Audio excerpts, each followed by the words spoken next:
السلام علیکم ورحمۃ اللہ وبرکاتہ۔ وعلیکم السلام ورحمۃ اللہ وبرکاتہ۔ جد میں جاننا چاہتا ہوں آج کا جو معاشرہ ہے اتنا پریشان کیوں ہے؟ مطلب کوئی جادو کی شکایت سے لے کے کسی کے رشتے نہیں آ رہے، کوئی گھر گھر میں بیماریاں ہے، مطلب ستائے جا رہے لوگوں سے، ظالموں سے، آس پاس کے لوگوں سے پریشان ہے، مطلب جہاں دیکھو پریشانی ہے جیسا۔ پریشانی انسان خود جان بوجھ کے خود پریشانی لے رہا ہے۔ سب سے پہلی بات تو یہ ہے کہ انسان کو سب سے پہلے نماز کا دامن پکڑنا چاہیے، اور نماز کو جو ہے نماز کسی بھی حال میں چھوڑنی نہیں چاہیے۔ نماز سے الحمدللہ پوری کائنات ہے، نماز سے پوری کائنات ہے، اور یہ اللہ کی طرف سے حکم تھا۔ میرے رسول اللہ صلی اللہ علیہ وسلم کے ہاتھ جب نماز بھیجی گئی دنیا میں جی تو اللہ کی طرف سے حکم ہے میرے محبوبی اپنی امت کو عطا کر دو۔ یہ اللہ نے خود نماز بھیجی ہے، اور جی نماز میں تو پوری کائنات ہے۔ نماز، اب نماز کا مسئلہ کیا ہے؟ نماز پڑھنے سے جو ہے دل کو سکون ملتا ہے، باوضو رہتے ہو، باہر کی شیاطینیں آپ کے اوپر حملہ نہیں کر سکتی، جادو ایک دم آپ کے اوپر اثر نہیں کرے گا، اثر کرے گا مگر اتنا ایک دم نہیں کرے گا۔ جادو کرنے کرانے والے ہو جو نماز پڑھنے والے ہوں گے نا، تو ان کا جادو خود کٹتا چلا جاتا ہے۔ نماز پڑھنے والے کیونکہ ایک تو باوضو رہتے ہیں، جی اور پھر الحمد شریف پڑھتے ہیں، کل شریف پڑھتے ہیں نماز میں، تو کیا ہوتا ہے جب پڑھتے ہیں نا تو الحمد شریف خود ہی شفا دیتی رہتی ہے شریر کو۔ سبحان اللہ۔ اچھا، پھر نماز سے روزی روٹی ہے، روزگار ہے، جی الحمدللہ اللہ تعالیٰ غیب سے مدد کرتا ہے، روزی روٹی فرشتوں کا ہاتھ بھیج دیتا ہے کہ جاؤ میری امت کے لیے روزی اتارو۔ لیکن فجر میں تو سب سوتے رہتے ہیں۔ وہی تو ہے، مطلب اپنے ہاتھ سے خود ہی تو ہاں ہاں، یہ جیسا پریشانی تو خود ہی لے رہے ہیں نا جی جی بھائی۔ فجر کس لیے ہے؟ اللہ کہتا ہے کہ صبح تمہاری آنکھ کھلے تو سب سے پہلے آپ میرے محبوب کی سنت ادا کرو، پھر بعد میں میرے فرض ادا کرو، اور بعد میں پھر روزی کے لیے لکھ لو آپ۔ جی، اور جب پہلے فرشتے، اللہ تعالیٰ اپنے ہاں ہاں، محبوب کی سنت ادا کراتا ہے، جی اور پھر بعد میں اللہ تعالیٰ اپنے فرض ادا کراتا ہے، اور پھر اللہ تعالیٰ کہتا ہے کہ اب تم اپنی روزی کے لیے لکھ لو، اور بے شک اللہ تمہارا بڑا مہربان ہے، روزی دینے والا ہے۔ جی تو اب یہ کیا ہے کہ اب یہ جو تم 11 بجے 10 بجے سو کے اٹھو گے تو اللہ تعالیٰ کیا تمہارے گھر میں بھیجے گا فرشتوں کا ہاتھ کے جاؤ روزی پوچھا کھاؤ؟ ایسا اور نہیں ہوتا ہے۔ رات کو 3 3 4 4 بجے تک بھی جاگنا۔ ایکچولی کیا ہے کہ جو لوگ غیبت کرتے ہیں نا، ایک تو ان کی روزی روٹی دور ہو جاتی ہے، ایک جو جھوٹ بولتے ہیں ان کی بھی روزی روٹی دور ہو جاتی ہے، اور جو زنا کرتے ہیں ان کی بھی روزی روٹی دور ہو جاتی ہے، اور جو بے نمازی ہوتے ہیں ان کی بھی روزی روٹی دور ہو جاتی ہے۔ چار لوگوں کی روزی روٹی ہمیشہ دور رہتی ہے۔ ایسا فاقے نہیں رہے گا دنیا میں، فاقے سے نہیں رہے گا، الحمدللہ اس کو روزی روٹی رزق سب ملے گا، مگر چار کام اگر نہیں کرو گے۔ پہلا کام نماز کا، اگر آپ نے نماز نہیں پڑھی تب بھی آپ کی روزی روٹی ختم ہو جائے گی۔ دوسری چیز، اگر تم کسی کی غیبت کرو گے اور کینہ رکھو گے جب بھی آپ کی روزی روٹی دور ہو جائے گی، ٹھیک ہے۔ اور تیسری چیز یہ، جب تم زنا کرو گے کسی کے ساتھ، زنا، جی تب بھی جو ہے تمہاری روزی روٹی دور ہو جائے گی۔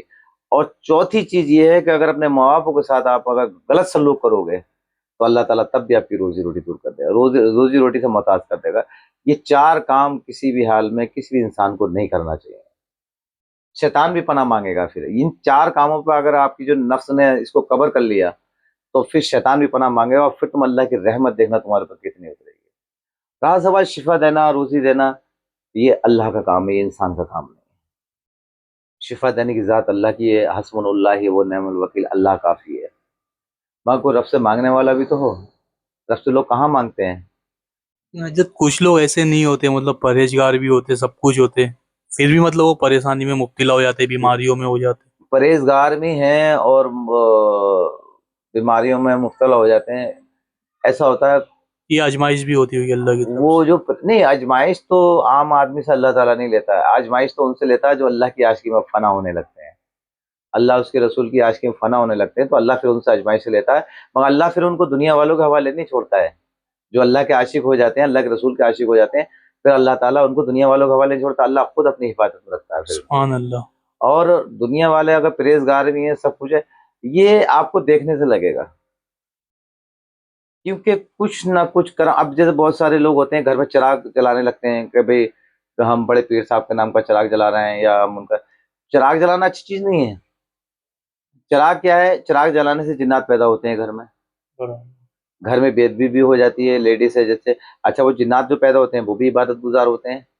اب لیڈیز جیسے پلیتی حالت میں ہے، پاک نہیں ہے، تو وہ لیڈیز اسی گھر میں گھس رہی ہے, گھوم رہی ہے, تو کیا ہوتا ہے جو اچھے جنات ہوتے ہیں وہ چلے جاتے ہیں, پھر کالے جنات آ جاتے ہیں وہاں پہ, پورے گھر والوں کو تباہی مچانا شروع کر دیتے ہیں وہ لوگ. یہ مسئلہ ہے. تو اس لیے بھی انسان پریشان ہونے لگتا ہے بہت زیادہ. چراغ جلانے کے لیے میں منع نہیں کر رہا ہوں, مگر چراغ جلانے کی جگہ الگ ہونی چاہیے, اس روم میں کوئی جائے نہیں. مگر سوال یہ کہ وہاں چراغ جلاؤ ہی کیوں؟ جب ایک بات سن لو, جب اللہ مدد کرنے والا ہے میرا رب العالمین, جب اللہ کی رحمت کا سایہ ہمارے اوپر ہے, تو ہم پھر چراغ جلا کے جناتوں سے مدد کیوں مانگیں؟ مین چیز تو یہ ہے نا, جب ہمیں پتا ہے کہ رب کے سوا کوئی دے ہی نہیں سکتا کچھ بھی. یا پھر اللہ کے ولی ولیوں کو مزار پہ جاؤ, دربار میں جاؤ ان کے, جب تم وہاں جاؤ گے تو وہاں تو اللہ کی رحمت خود ہی کر رہی ہے 24 گھنٹے. تمہیں وہاں تو بولنے کی بھی ضرورت نہیں ہے, اللہ تمہارے دل کے راز کو بہتر جانتا ہے. اللہ کہتا ہے تم میرے محبوب کے دربار میں آؤ, اللہ کو سب روشن ہے, تم کس نیت سے آئے ہو, اور اللہ تعالیٰ کام کر دیتا ہے میرا پاک پروردگار. اور کبھی کو اچھا اللہ کے ولی اولیاء حیات ہیں, وہ مردہ تھوڑی ہیں کوئی, جی وہ تو حیات ہیں, اور اگر ان کی نظر عنایت ہوگی تو بیڑا پار ہو گیا سب کا. مسئلہ یہ ہے. تو پریشانی جو ہے انسان خود اٹھا رہا ہے, پریشانی جو ہے وہ خود اٹھا رہا ہے, اللہ کی طرف سے پریشانی نہیں ہے. اللہ بہت بڑا بادشاہ ہے, اللہ کو کوئی آپ سے دشمناگی تھوڑی نہ ہے کوئی جو آپ سے بدلہ نکالے گا, نہ ہے. اللہ کا قانون ہے, اللہ اس کے رسول کے قاعدے قانونوں کو فالو کرو گے تو دنیا بھی تمہاری سمجھ جائے گی اور آخرت بھی سمجھ جائے گی. اور اگر تم نے اللہ کے قاعدے قانونوں کا النگھن کیا, جیسے کہ بہت سارے ہوتے ہیں کہ صاحب دنیا سے مدد مانگ رہے ہیں, دنیا والے تمہیں ایک وقت کا کھانا بھی نہیں دیں گے جب تک میرے اللہ کا حکم نہیں ہوگا.